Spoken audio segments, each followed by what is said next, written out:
स्वागत है। चलिए जानते हैं ख्वाजा मोइनुद्दीन चिश्ती की दरगाह के बारे में। भारत देश एक पुण्य भूमि है जहां ऐसे कई तीर्थ स्थान हैं जहां हर धर्म के लोग आस्था के साथ जाते हैं। ऐसा ही एक स्थान है अजमेर शरीफ दरगाह कहा जाता है, जो अजमेर दरगाह में आप जो भी मन्नत मांगते हैं वो पूरी होती है। यह दरगाह ख्वाजा मोइनुद्दीन चिश्ती का एक दरगाह है। राजस्थान राज्य के अजमेर में स्थित ख्वाजा मोइनुद्दीन चिश्ती की दरगाह भारत के प्रमुख तीर्थ स्थलों में से एक है। यह दरगाह पिंक सिटी जयपुर से करीब 135 किलोमीटर दूर चारों तरफ अरावली की पहाड़ियों से घिरे अजमेर शहर में स्थित है। अजमेर शरीफ की दरगाह के नाम से यह पूरे देश में प्रसिद्ध है। इस दरगाह में हर मजहब के लोग, हिंदू, मुस्लिम, सिख, ईसाई, कोई भी अपना मत्था टेकने आते हैं। ऐसी मान्यता है कि कोई भी भक्त खाली हाथ नहीं लौटता। यहाँ हर भक्त की मुराद पूरी होती है।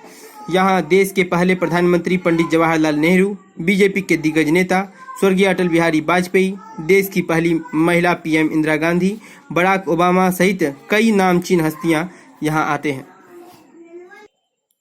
और अपनी अकीदत के फूल पेश करते हैं एवं आस्था की चादर चढ़ाते हैं।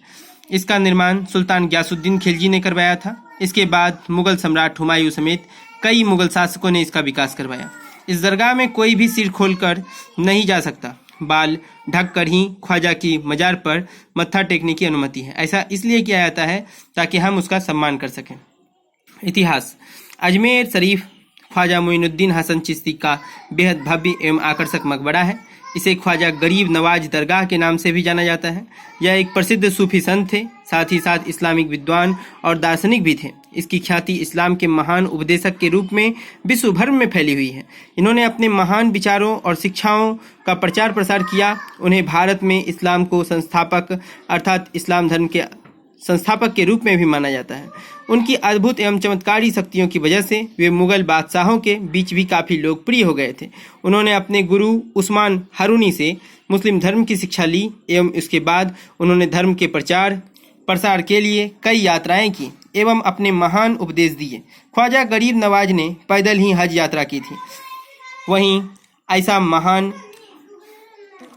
माना जाता है कि करीब 1192 से 1195 के बीच वे मदीना से भारत यात्रा पर आए थे।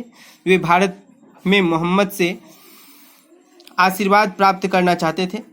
ख्वाजा साहब भारत आने के बाद शुरुआत में थोड़े दिन दिल्ली रुके, फिर लाहौर चले गए एवं अंत में वे मुइज़्ज़ अल-दीन मोहम्मद के साथ अजमेर आए और यहाँ की वास्तविकता से काफ़ी प्रभावित हुए।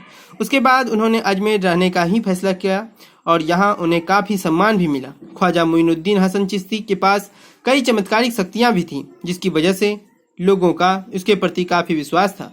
ख्वाजा साहब ने मुस्लिम और हिंदुओं के बीच के भेदभाव को खत्म करने एवं मिलजुल कर रहने का संदेश दिया और इस सूफी संत के महान उपदेशों और शिक्षाओं के बड़े बड़े मुगल बादशाह भी कायल थे। इन्होंने लोगों को कठिन परिस्थितियों में भी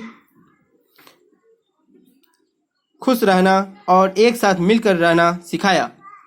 साथ ही साथ अनुशासन में रहना, सभी धर्मों का आदर करना, गरीब जरूरतमंदों की सहायता करना, आपस में प्रेम करना समेत कई महान उपदेश दिए।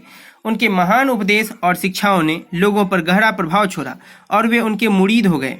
इस महान सूफी संत ने ख्वाजा मोइनुद्दीन चिश्ती ने करीब 114 साल की उम्र में ईश्वर की एकांत में प्रार्थना करने के लिए खुद को करीब 6 दिन तक एक कमरे में बंद कर लिया और अपने नश्वर शरीर को अजमेर में ही त्याग दिया।